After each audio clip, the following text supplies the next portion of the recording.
Hello అండి, most demanded yellow lehengas అన్నమాట. So మనకైతే ఈ రోజు స్పెషల్ ఆర్డర్ బేస్డ్ మీద మనం రీస్టాక్ చేయడం జరిగింది. సో లెహెంగా అయితే మనకి ఈ విధంగా ఉంటుందండి. సో విత్ వర్క్ తోటి ఈ విధంగా ఉంటుంది.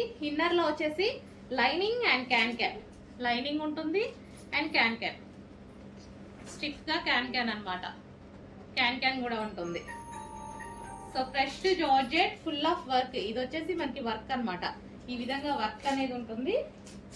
సో లెహెంగా ఇదైతే మనకి లెహెంగా అండ్ దీనికి వచ్చేసి బ్లౌజ్ పార్ట్. ఇది వచ్చేసి మనకి blouse part full of work లో ఈ విధంగా ఉంటుంది. అండ్ దీనికి వచ్చేసి దుపట్టా కంప్లీట్ 3 పీస్ సెట్ అండి. కంప్లీట్ గా 3 piece set. So heavy demand వచ్చింది, స్పెషల్ ఆర్డర్ బేస్డ్ మీద చేపించడం జరిగింది అనమాట. సో ఈ విధంగా కంప్లీట్ లెహెంగా, బ్లౌజ్